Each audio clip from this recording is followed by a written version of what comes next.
Hello, Plymouth! Hi. We're going to do a couple of stories now, dragon-inspired stories, and this is mine. Every story needs a hero, and this one is no exception. No doubt you know his name. You know, you've probably seen it tagged round Devonport or read it in the gossip section of the Heralds. Maybe you've heard it sung by foxes at twilight or flung around the office like a donation box or a bad smile. Even the sea will sometimes seem to whisper it when it comes in each night to kiss the rocks. Cadmus, it seems to say. Cadmus, Cadmus, Cadmus, Cadmus. You couldn't say a bad word against Cadmus, not at first anyway. Cadmus came down from London town. He was cool and quick and calm, both charming and disarming. Cadmus was no cad.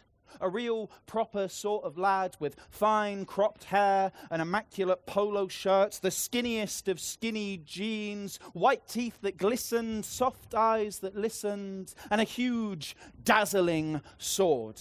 Cadmus knew that he was made of the same stuff as kings. Flesh and blood and tonsils and other bits like that, but also that indiscernible quality, you know, that je ne sais quoi. It was as though something was inside him, royalness written on his skin, and even when he farted, it smelled like success. Now, every king needs a kingdom, and Cadmus was, of course, no exception. Since Daddy was alive and well and looking after things at home, our caddie decided to set off to try and make it on his own. So he journeyed down past city spires, through bogs and mires, round fields and forests, tors and turrets, until he reached what he believed to be the very edge of civilization, the southwest of England. See, this was back in a time when Londoners all reckoned culture began and ended within a 10-mile radius of Whitehall. Perched high on that place where two rivers met the sea, Cadmus breathed and thought, yeah, this is a bit of me. I'm completely on my own. I've got free rein to reign, carte blanche, you might say, and a sudden urgent notion to build myself a city by the ocean. And so he did. Now, what's the first thing you need when you're building a city? Buildings, right? And what are buildings made out of? Stones. And so Cadmus grabbed his bucket and spade and began walking down the beach collecting pebbles. Oh, there's one, and another. And he was so distracted walking along as he was with his head bent that at first he didn't notice the dragon. And the dragon, who was also walking along, also picking up pebbles, was so distracted that it didn't notice Cadmus. That's right. Every good beach has a dragon, and this one is no exception. Dragons back then, you see, they weren't commonplace exactly, but there were a few knocking about. Legend says that they were the protectors of the sacred grounds, hatched from huge eggs that would appear mysteriously, only in times of need, dispatched, perhaps, by the winds or the seas or the trees to watch over this fumbling, stumbling world. Now, this particular dragon, it happened to be a water dragon. It had a huge green body as wide as a bed, a massive tail bristling with scales, and, of course, 3 very venomous heads. It was none other than the 3-headed Hydra, a huge, colossal, and I'm sure you'll agree, quite an impressive beast. Yeah, quite scary, really. I didn't really have as much budget as they did for my puppets. This was the 3-headed Hydra, guardian of the seas, fellow pebble collector, beach porter, fierce protector of this particular stretch of water. It spent its days watching over bays like some Lysoidian Hasselhoff, and in the sun its skin shone with millions of small gold flakes. Now, when Cadmus saw this creature, he did a double take. And when the creature saw Cadmus, this fleshy thing in skinny jeans, it also double took. Which took a bit longer, but was worth it. "Excuse me," the middle head said. "Might I ask," interjected the left. "What the hell are you doing here?" said the third, who was the rudest of the 3. "Well, I'm Cadmus," said Cadmus. This elicited no response whatsoever. He said it again. "I'm Cadmus." I've come to build a city, yeah, so I can be king of that city now. Help me find some nice rocks, would ya? But, the three heads stuttered. But this is our home. We live here. Yeah, so bog off. Now, listen, lads, said Cadmus. I don't want any trouble. But even as he uttered these words, his fist tightened just a little round his sword. I've come to spruce the place up a bit, yeah? All you got now is an empty beach, a big pile of rocks. By the time I'm done, you'll have a Primark, a casino, a shrine to Athena. You'll have a booming student population, coffee shops, jobs, even a bills. I'm doing you a favor, so chill. But the water dragon did not chill. The middle head tried to reason with our hero. The left began to sob. The third started spitting blue fire and calling Cadmus a stuck-up member of the London liberal elite. And all that pleading and screaming and fire breathing, all that whining and crying and snipping, guilt tripping, swearing, unswerving, ungrateful, hateful, groaning, moaning, clattering, chattering, began to give Cadmus a right headache. So what do you think he did? He swung his massive sword in one defiant swing, and off they came, all three heads. The body of the beast came tumbling to the floor like a pair of discarded socks. Its blood pebble dashing rocks. Redness poured out into the sand, into the soil, into the sea. Everywhere it ran, a deep red shone, small flecks of gold reflecting the sun. And for a moment, something stirred inside Cadmus. It was as though something was wrong, like something had happened here which couldn't be undone. But he shook his head. Nah, time to crack on. No sooner had he said this when another figure appeared on the beach. It was a woman in a blazer, a gold blazer, and a lanyard emblazoned with the symbol of an owl. In one hand, she held a clipboard, and in the other, a pair of golden pliers.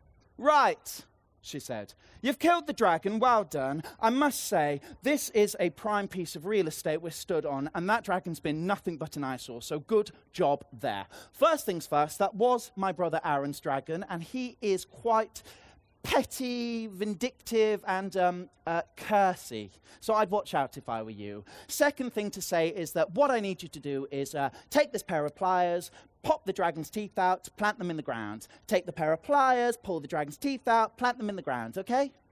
Any questions? What, you want me to get the pliers and pull out the teeth and put them in the ground? Yeah, pretty much. And then what? Do I get to be king? Yeah, sure. Right, wicked. Anything else? I need to be back in the office soon. Well, no, it's great. What's your name, by the way? I'm Tina, said Tina. Nice to meet you. Right, well, nice to meet you and all, Tina. Well, I'm Cadmus, King Cadmus, I suppose. You know, it's got quite a nice ring to it. What do you reckon, sweet? But Tina had already got into her carriage and left. Now, Cadmus stood on the sand, pair of pliers in hand. And do you know what? He completely forgot what it was that he was supposed to do. He looked at the pliers, looked down at the three severed heads, looked back at the pliers, looked down again at the three dead dragon heads. What was it? What was it that Tina had asked him to do? Pull out the teeth. Pull out the teeth and what? Plant them in the ground? That sounds mental, but okay. So he took the pair of pliers, he started pulling and yanking and bashing, prizing out incisors, conquering chompers, banging out fangs, until finally he held a fistful of pearly white teeth. Dragon teeth. And they were heavy in his hand and strangely powerful. Still speckled, ruby red with the dragon's blood. And strange as it seems, he began planting them, one by one, on the raggedy beach. The first shot straight out of the ground and became a whole harbour, full of docks and cobbles and wooden walkways and white sailing vessels and fishing boats laden with ropes and nets, and our hero was understandably taken aback. He'd been expecting like a dragon fruit or something symbolic like that, not a whole working maritime harbour. He took a step inland and planted another This time, a church rose out of the ground, its steeple shooting suddenly up between his legs, only narrowly missing his dazzling sword. As soon as it was up, the bells began to ring, and people flocked straight from the harbour there to sing. During that first hymn, Cadmus planted 3 more teeth. One became a lighthouse, another a school, another a huge naval base. 8 more teeth delivered a post office, birthed a hospital, fashioned a clothes shop, devised a theatre, hatched a fried chicken place, sprang a waterworks, erected a strip club, and threw up an all-you-can-eat buffet, etc., etc., until at last a whole city lay before him, one which sparkled gold in the sun. And do you know what? Because he'd plied the teeth out of the mouths of the dragon, because he plied them from the dragon's mouths, what do you reckon he called the city? He sort of plied them from the mouth. What do you reckon? Plymouth, that was it. And so the city became Plymouth, as it was known back then. And Cadmus became the king of Plymouth. This was back in the time where Plymouth still had kings. Now, Cadmus had everything he had ever wanted. A castle, a kingdom, all the wealth and power he always felt he properly deserved. And he was a good king as well. Fair, reasonable, just, killing only when he needed to, sailing out across the seas to find new land, to plant fresh teeth. Everywhere he went, round city spires, through bogs and mires, fields, forests, tors and turrets ran red with dragon blood.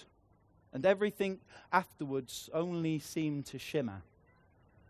Now, one day, Cadmus was walking down the street of his newfound kingdom, just near here, actually, when a strange man approached him. He had black, straggly hair, wide, wild eyes. He went right up to Cadmus and said, "What does it cost you?" "Sorry, what, mate?" "You killed my dragon. I'm Aaron. You killed my dragon. Why? All because he was in your way." All right, mate." Cadmus, feeling a bit awkward, turned away. But the stranger started flapping his arms and swearing, and just, it was really sort of peasanty and vulgar. And so the king's men came in and began to drag him off. But Cadmus, who was, as I've said, a very reasonable king, held them for a moment. "Wait," he said, in his most measured voice. "I killed your dragon, mate, yes, but look what it got us, Look how prosperous we all are. Look how well we're doing. We've got a Zizi, a Prezzo, and a Pizza Express. Come on." The stranger stared at Cadmus and flared his nostrils as though he didn't care one bit about Pizza Express. In his fist, he held some sort of dust. He opened his palm and blew into Cadmus's face. It was green and hovered there in the air for a moment before Cadmus sneezed and the cloud dispersed. "There," said the stranger. "There." Now, the king's men dragged him away to Cadmus didn't know where. He was just glad to be done with the whole ordeal, frankly.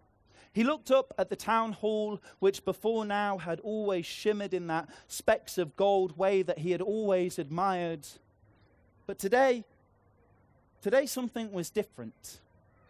It wasn't shining with gold, it was wet.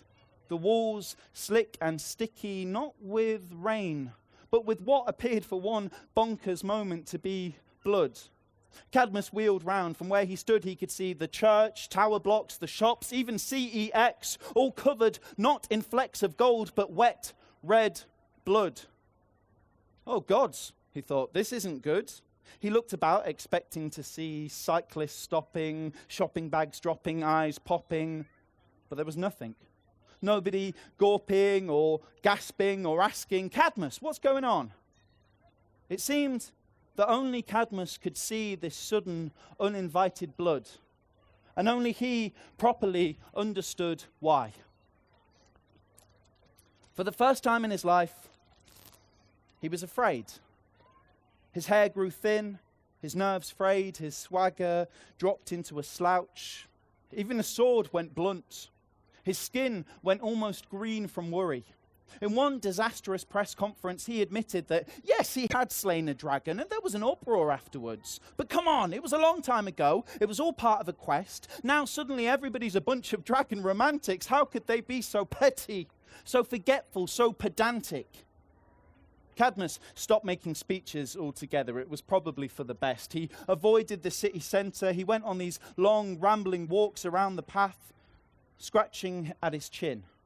Stress had made him break out into what almost seemed like scales. He reached that point where two rivers meet the sea, stood and watched the water slosh together like three heads having a chat. He sighed, and his breath was blue fire. His cheeks ran wet with tears of regret. Every story has an ending, and this is ours. All we know is this. One day, Cadmus was gone. And the people of Plymouth, they didn't really know what to do. You know, they put up a statue of him and then took it down. They put up a statue of a dragon instead. And then they put up the statue of Cadmus back up right next to the dragon. Sometimes it felt like healing. Sometimes it didn't. Sometimes it felt like old wounds opening over and over. Legend says that dragons, though they're not commonplace, can still be found, even today. That they are the guardians of the sacred grounds, dispatched perhaps by the winds or the seas or the trees to watch over this fumbling, stumbling world. Legend also says that somewhere on a beach near here, a huge green dragon roams the ragged rocks, picking up pebbles and then chucking them back down. That this dragon has 3 heads, a wide body as big as a bed, skinny jeans stretched over its legs, and that the sea will sometimes whisper his name. Thank you.